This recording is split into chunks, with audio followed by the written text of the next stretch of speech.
Good morning.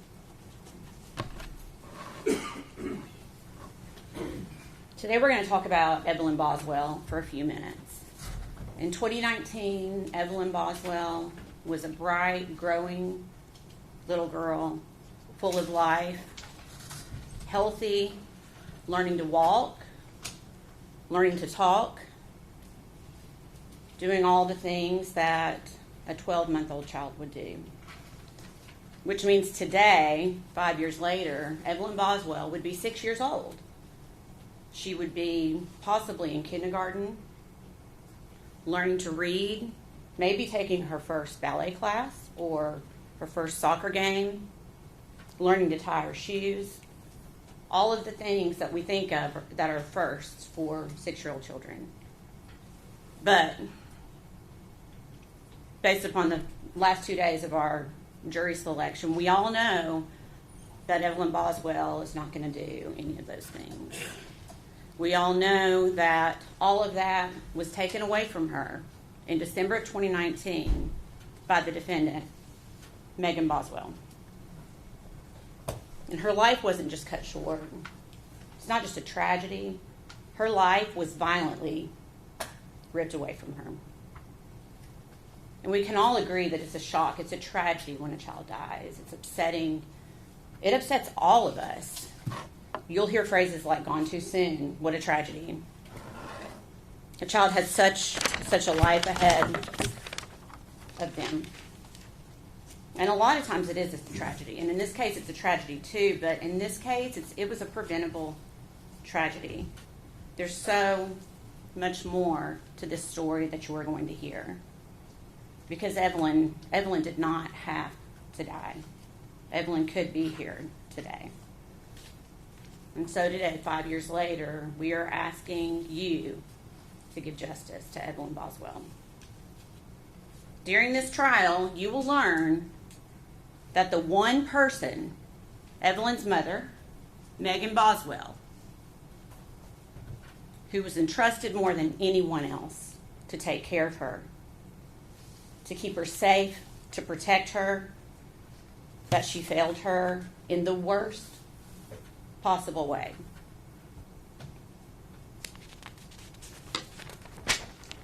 You will hear proof that the last time Evelyn Boswell was seen alive was December 6th, 2019. You're going to hear that date a few times during this trial. That is the last time that Evelyn Boswell was seen alive. And that was just a few weeks after her first birthday.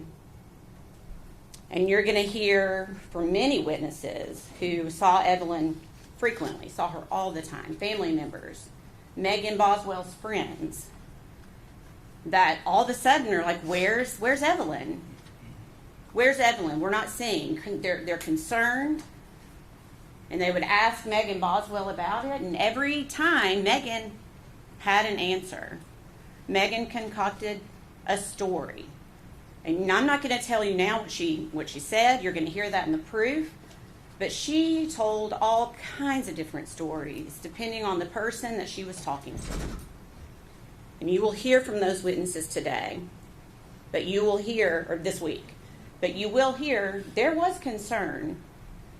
But, they knew Megan. They thought they knew Megan, I should say. And so they wanted to trust that what she was telling them was the truth. But it was not the truth. So after December, what happens next? We have Christmas, New Year's. Where's Evelyn? There is no Evelyn. You will not see any proof that Evelyn was seen at Christmas, New Year's. Then we jump to January. The entire month of January 2020, 31 days. Where's Evelyn? There's no Evelyn. People are really starting to get concerned, and Megan Boswell continues to concoct stories of where Evelyn is to try to help people make sense so she can keep this going. The entire month of February 2020. Where's Evelyn? Again, at this point, family is really starting to get concerned that they have not seen Evelyn. and they're asking questions. Months pass. We're not talking about weeks. We are talking about over 2.5 months that Evelyn Boswell is missing. The defendant is not even just canceling her well visits. She's no-showing. She's just not showing up because she knows where Evelyn is. But again, even to the pediatrician's office, she has to concoct a story about forgetting the appointment maybe, or I got my days mixed up. Always a story. Always a story.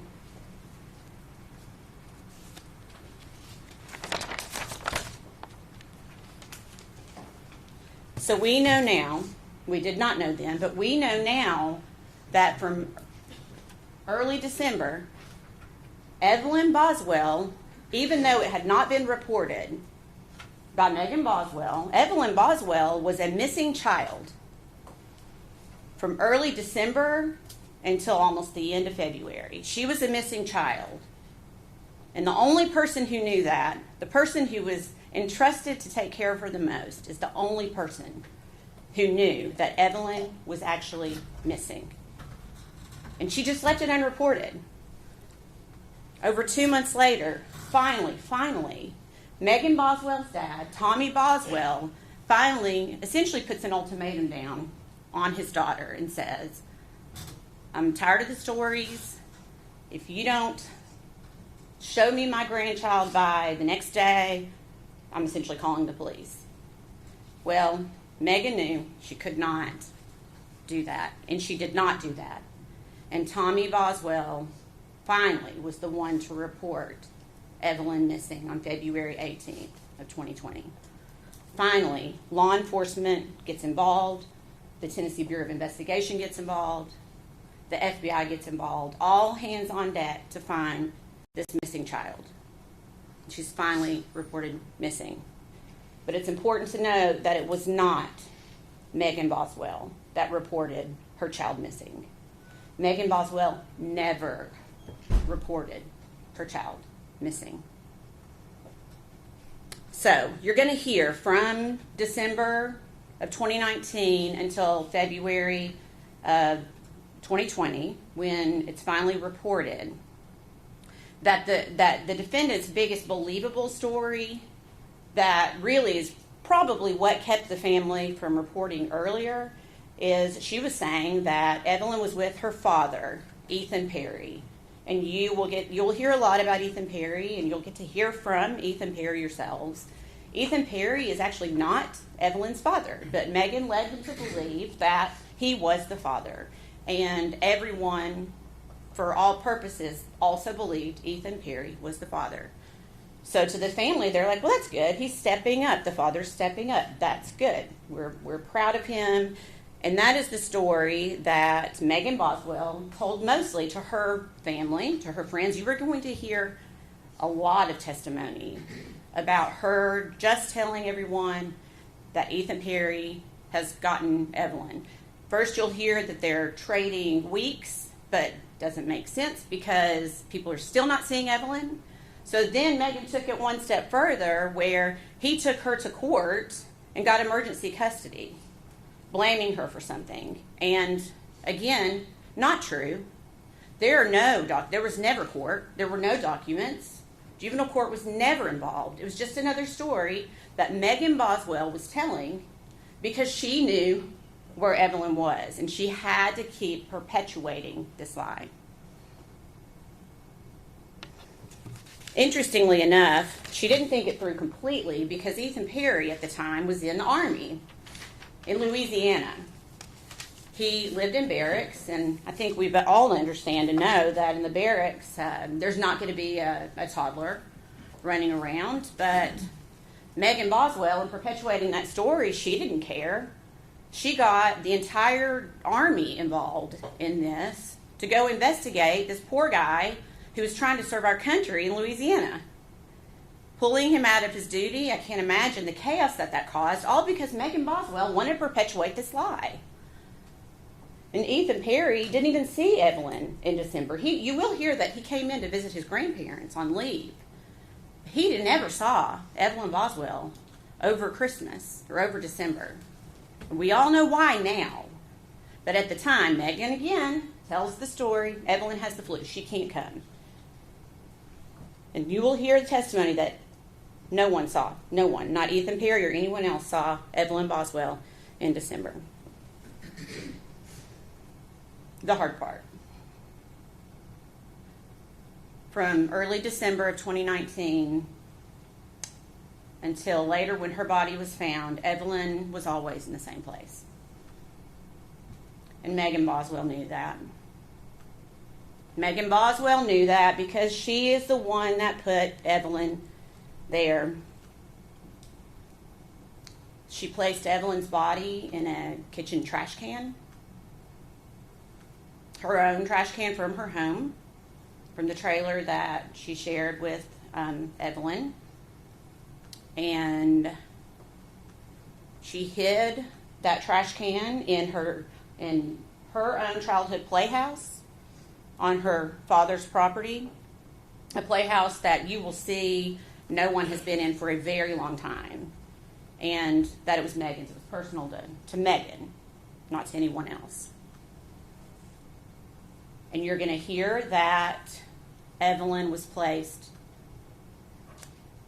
into the trash can upside down is the best way to describe it, head down, in a bag of trash filled with food debris, broken eggs, her body just placed in there by the defendant. You will see that there was a blanket tightly wrapped around Evelyn's body, pulled up over her face,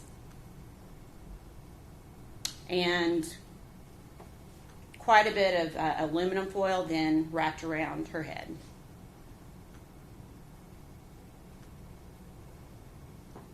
The blanket completely covering her face, the foil completely covering her head.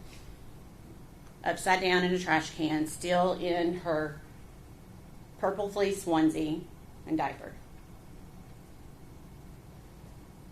And as terrible as it is to say, you are going to hear that she just wasn't placed in the trash can, but then another trash bag was placed on top of her. And that trash bag was shoved down into the trash can, compressing Evelyn into the trash can. That's what we're dealing with today.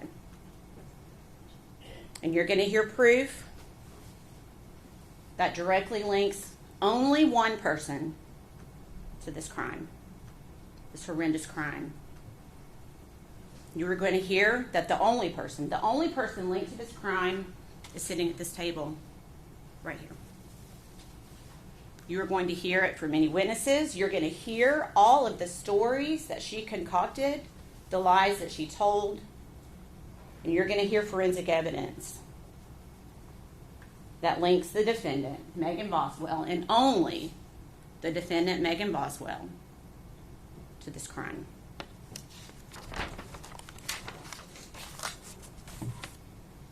One step further. This entire time, Evelyn is decaying, decomposing in this trash can, again, upside down and compressed. What is Megan Boswell doing? Is she mourning her child? Is she worried? Is she scared? What is she doing? What would a mother be doing? Well, it's not what Megan Boswell was doing. And you're going to hear that because Megan Boswell got a new boyfriend, and it conveniently happened at pretty much exactly the same time that Evelyn disappears, when no one sees Evelyn again. Megan Boswell has decided she's just going to, Evelyn just out of the head, and she's moving on with her life, and she is living her best life, and you will hear that.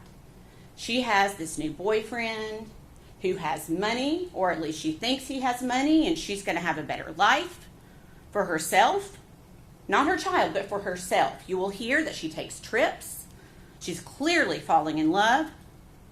She moves out of the trailer that she was living in with her child and moves in with this guy within weeks into his home in a very nice neighborhood in Blunteville, Tennessee. You are going to hear testimony that Megan Boswell is taking trips to Gatlinburg, to Pigeon Forge, staying at Margaritaville Hotel, all while her child is upside down decomposing in a trash can. You will never hear that Megan Boswell was upset, mourning her child, crying. All she does is continue to concoct lies to cover up what she did. Is that what a mother does?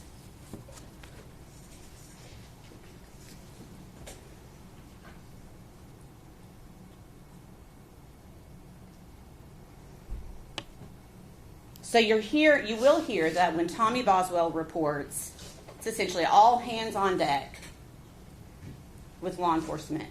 Immediately, law enforcement goes into action, and you are going to hear so much proof about how much effort went into finding this baby, how much time and hours worked by every law enforcement agency in North Carolina, East Tennessee, Middle Tennessee, everyone putting their efforts into trying to find this little girl and hoping, just hoping, to find her alive.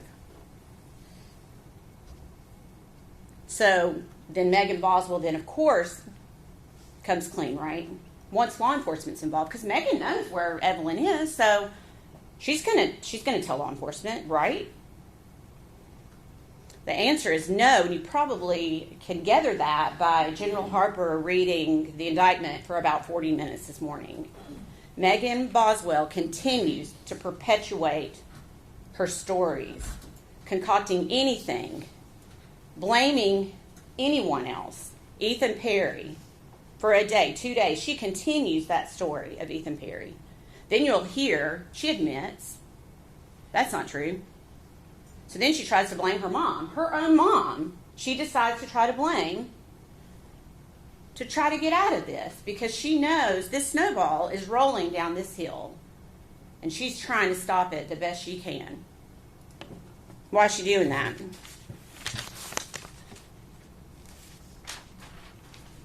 It's because she knows that she brutally murdered her child and she's trying to cover it up. And maybe she had that hope that Evelyn would never be found. And even to this day, 5 years later, Evelyn would still be a missing child. The defense said something really interesting in jury selection yesterday afternoon that I want to touch on. He said to you, you only have one chance to get this right. Do you remember that? Then he said, Megan only has one chance to get this right. Do you remember that?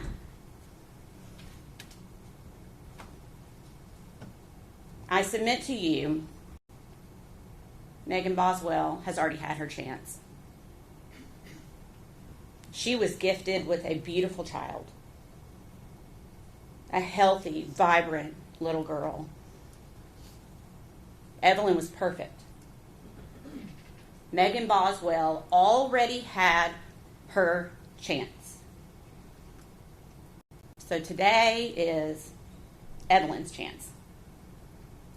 Today is our chance to get it right, not Megan's. Today's our chance to get it right for Evelyn. I know this is not easy for any of you. Thank you for serving. I promise you that this is not easy for any of us. It is not easy for any of us. But it's so important for us to be here today. You know you're going to see pictures that you don't want to see. You know you're going to hear things that you don't want to hear. But that's how we tell Evelyn's story. What she endured before her death, during her death, and even after her death. And where she had to sit for months while her mother continued to live her life as if Evelyn didn't exist. Ladies and gentlemen, At the close of this proof, we believe you will be left with no